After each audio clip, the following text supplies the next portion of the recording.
Hello मेरे प्यारे बच्चों, कैसे हो आप लोग? ठीक हो? और आपकी तैयारी कैसी चल रही है? जितने भी वीडियोस मैं डाल रही हूँ आपके लिए, क्या आप वो रेगुलर देख रहे हैं? अगर नहीं देख रहे हैं अभी भी, तो अभी भी आपके पास समय है, देख लीजिए। क्योंकि जब आपका एग्ज़ाम नज़दीक आ जाएगा तो टेंशन इतनी रहेगी कि आप वीडियोज़ देख ही नहीं सकोगे और याद भी नहीं होगा आपको। समय से पहले आप खुद को प्रिपेयर कर लीजिए, क्योंकि एग्ज़ाम के टाइम पे बहुत ज़्यादा पढ़ना आपके लिए ठीक नहीं है। आप जितना भी पढ़ चुके हैं आप उसको रिवीजन करेंगे, ठीक है? चलिए, आज का हमारा ये वीडियो जो बायो का वीडियो है, इसमें हम पढ़ते हैं। आज का हमारा पहला सवाल है, निम्नलिखित में से कौन सी विधि सही प्रकार से स्वपोषण की विधि है? आपसे वो बताना है कौन सी विधि है जो स्वपोषण की विधि है। अपने हाथों से भोजन का पकाना व खाना, ये क्या स्वपोषण है? नहीं। हरे पौधे में प्रकाश संश्लेषण, अमर बेल का परजीवी पोषण, या उपरोक्त में से कोई नहीं। तो करेक्ट आंसर क्या बन जाएगा इसका? Option number B. जो प्रकाश संश्लेषण होता है बच्चों, वह क्या है? एक स्वपोषण है, ठीक है। जब मैंने आपको ये बायो का चैप्टर पढ़ाया था, वहाँ पे स्वपोषण और परपोषण दोनों ही बताया था मैंने आपको। स्वपोषण क्या होता है? जो जीव अपना भोजन स्वयं बनाते हैं उन्हें स्वपोषी जीव कहते हैं, और इस प्रक्रिया को क्या कहते हैं? स्वपोषण कहते हैं। लेकिन उन जीवों द्वारा बनाए गए भोजन को कोई और खाए तो वो क्या होता है? परपोषण होता है, ठीक है बच्चों। चलिए सेकंड क्वेश्चन की तरफ बढ़ते हैं। क्या है हमारा सेकंड क्वेश्चन? प्रत्येक जबड़े में अग्रवर्णकों की संख्या कितनी होती है? का क्या आंसर बनेगा? ऑप्शन देख लीजिए, 1 जोड़ी, 2 जोड़ी, 3 जोड़ी, या फिर 4 जोड़ी। तो आंसर क्या हो जाएगा? ऑप्शन नंबर सी, यानी कि 3 जोड़ी होता है क्या? अग्रवर्णक। प्रत्येक जबड़ों में अग्रवर्णक की संख्या कितनी होती है? 3 जोड़ी होती है। सवाल समझ में आ गया ना? कोई दिक्कत? अगर कोई दिक्कत आती है तो आप तुरंत से कमेंट बॉक्स में अपना डाउट लिख सकते हैं। और इसी के साथ साथ आपको पता है कि अब मैं हिंदी की भी, एसएसटी, साइंस में तीनों सब्जेक्ट, फिजिक्स, केमिस्ट्री, बायो, सारे सब्जेक्ट का बहुविकल्पीय जो प्रश्न है वो मैं डाल रही हूँ। तो आप सारे वीडियोस को देखिए और रिव्यू ज़रूर दीजिए, ठीक है। चलिए फिर बढ़ते हैं आज के अपने तीसरे सवाल की तरफ। आज का हमारा थर्ड क्वेश्चन है, प्रकाश संश्लेषण अभिक्रिया में मुक्त O2 का स्रोत होता है, इनमें से क्या? ऑप्शंस देखिए। ऑप्शन नंबर ए CO2, या फिर ऑप्शन नंबर बी जल, या फिर ऑप्शन नंबर सी ग्लूकोज, या फिर ऑप्शन नंबर डी ATP। तो निम्नलिखित में से कौन सा जो है कि जो प्रकाश संश्लेषण क्रिया में ऑक्सीजन मुक्त होती है उसका स्रोत है, कौन सा? CO2 है। कुछ बच्चे आंसर कर देंगे CO2। क्यों? क्योंकि CO2 है तो यहाँ पे O2 लिखा हुआ है तो CO2 हो सकता है, लेकिन नहीं, आप गलत हैं। जल से हमें O2 की मात्रा मिलती है। जल में क्या होता है? ऑक्सीजन होता है कि नहीं होता है? होता है।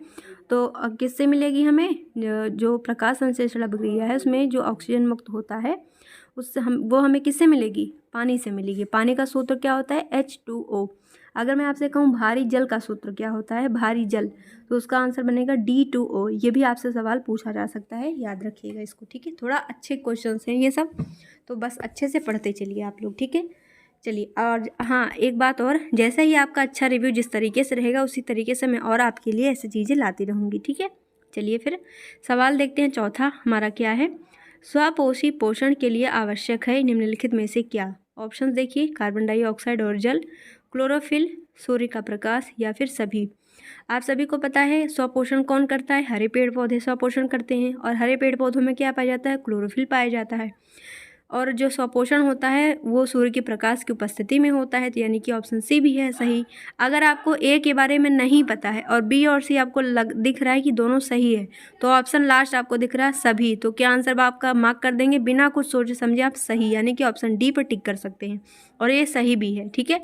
ये मत सोचिएगा कि ऐसे ही तुक्का मार दिया, तुक्का नहीं है, बिल्कुल सही है। दो, अगर देखो 3 ऑप्शन है, 2 सही आपको लग रहे हैं, तो तीसरा अगर ऑप्शन सी है सभी दिया हुआ है तो सभी पे आप टिक करिए, ठीक। कोई भी माइकल गलत नहीं कर सकता उसको। चलिए फिर आ चुके हैं हम आज के 5वें सवाल के ऊपर। हमारा 5वां सवाल क्या है? हरित लवक के स्ट्रोमा में कौन सी क्रिया होती है? ऑप्शन ए प्रकाशिक अभिक्रिया, ऑप्शन बी अप्रकाशिक अभिक्रिया, ऑप्शन सी ए और बी दोनों, या फिर ऑप्शन डी कोई नहीं। क्या कहा गया है? हरित लवक में जो है, हरित लवक के स्ट्रोमा में कौन सी क्रिया होती है? पहले आप ये समझ लीजिए कि हरित लवक के स्ट्रोमा में जो है इसके बारे में थोड़ा, ठीक है। देखो, हरित लवक का जो स्ट्रोमा होता है उसमें प्रकाश की अनुपस्थिति में जो है अप्रकाशिक अभिक्रिया होती है, जिसे हम केल्विन चक्र कहते हैं, ठीक है, समझ आ रहा है। हरित लवकीय स्ट्रोमा में प्रकाश की अनुपस्थिति में कैसी अभिक्रिया होगी? अप्रकाशिक अभिक्रिया। तो क्या ऑप्शन है? अप्रकाशिक है बी ऑप्शन। तो हाँ बिल्कुल बी ऑप्शन इस क्वेश्चन का राइट आंसर बनेगा। ठीक है, जिसे हम क्या बोलते हैं? केल्विन चक्र भी बोलते हैं। तो आपसे ऐसे भी सवाल पूछा जा सकता है कि जो केल्विन चक्र संपन्न होता है वो किस में होता है? तो वहाँ पे आंसर क्या बन जाएगा? हरित लवकीय स्ट्रोमा में होता है। ठीक है, सवाल देखो किसी भी तरीके से आपसे पूछा जा सकता है, घुमा के, फिरा के, मोड़ मार के, जैसे भी आपसे पूछे, बस अपना दिमाग इतना घुमाना कि वहाँ पे उस घुमे हुए आंसर का क्वेश्चन का आंसर कर सको बस। ठीक है, चलिए छठा सवाल देखते हैं आज का क्या है। आहार नाल के पेशीय संकुचन को क्या कहते हैं? पाचन या क्रमानुकंचन या परिसंचरण या फिर अवशोषण? क्या कहा जाता है बच्चों? सवाल देखिए ध्यान से। बोल रहा है आहार नाल के पेशीय संकुचन को क्या हम कहते हैं?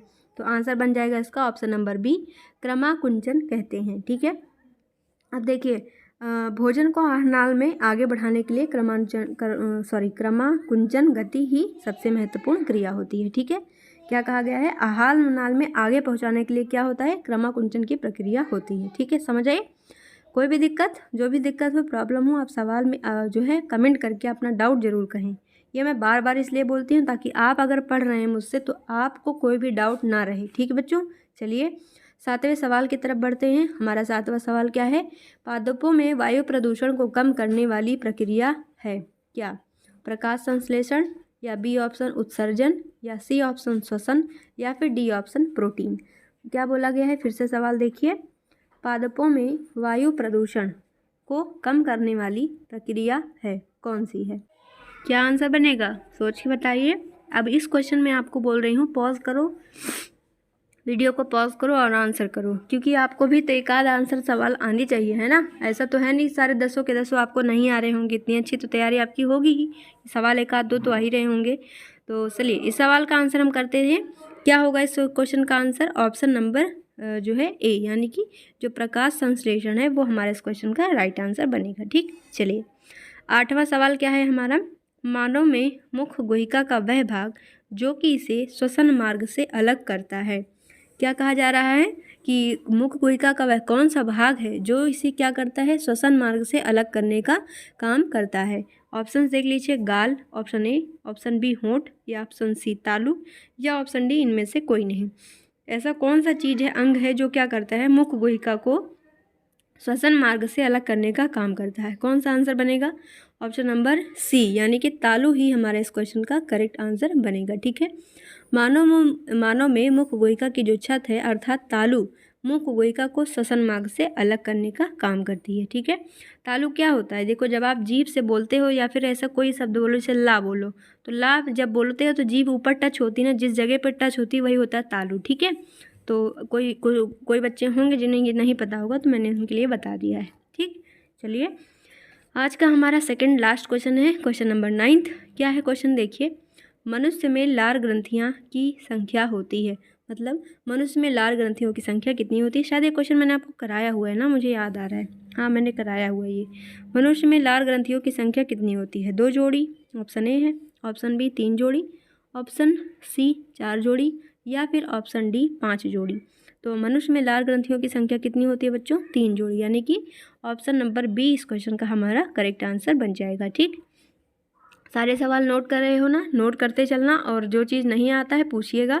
और भी सब्जेक्ट में अगर आपको डाउट है, जैसे इंग्लिश वगैरह में आपको अगर डाउट है, या फिर जैसे ग्रामर पोर्शन जो आपका होता है, अगर उसमें आपको डाउट है, एक्टिव पैसिव डायरेक्ट इनडायरेक्ट इन सभी में, तो आप बोल दीजिएगा, मैं आपको एक वीडियो प्रोवाइड कर दूँगी अपना बना करके, जिससे आप उसको अच्छे से देख लीजिए। और जो बच्चे टेलीग्राम पर नहीं जुड़े हैं जुड़ जाइए, क्योंकि सारी वीडियोज़ की अपडेट वहाँ आपको मिलती रहती हैं। ठीक है, और चलिए फिर बढ़ते हैं अगले सवाल की तरफ। आज का हमारा लास्ट क्वेश्चन पे आ चुके हैं। 10वां क्वेश्चन हमारा है, ग्रास नली द्वार पर लटकी हुई पत्ती समान उपास्थि में रचना कहलाती है, क्या कहलाती? एपीफेरिंग्स, घाटी ढापन, श्लेष्मावरण, या फिर डी इनमें से कोई नहीं। कौन सा आंसर बनेगा? ग्रास नली द्वार पर लटकी हुई पत्ती समान उपास्थीय रचना कहलाती है, क्या कहलाती है इसमें से? तो आंसर बन जाएगा क्या? ऑप्शन नंबर बी, घाटी ढापन कहलाती है। ठीक है, तो आज का हमने 10 सवाल कंप्लीट कर लिया है। आई होप सारे सवाल आपको समझ आए होंगे। कोई भी पर्टिकुलर क्वेश्चन में डाउट आता है तो ज़रूर बताएं। और इसके अलावा भी आपको जो भी हेल्प की ज़रूरत हो आप बोल सकते हैं, मैं सारी चीज़ें आपके लिए करूँगी। बस आपको क्या करना है, वीडियो को शेयर करते रहना है अगर अच्छा लग रहा है तो, और चैनल को सब्सक्राइब करते रहना है। ठीक है बच्चों, और अपने दोस्तों के साथ वीडियो को ज़रूर शेयर करिए। फिर मिलते हैं अगले वीडियो में, तब तक के लिए thank you, bye bye. Video को शेयर करो, अच्छे से पढ़ो, और मेरी तरफ से आप सभी को बेस्ट विशेस हैं। आपका एग्ज़ाम बहुत ही अच्छा होगा। Best of luck for your examination for 2024। Bye bye, take care.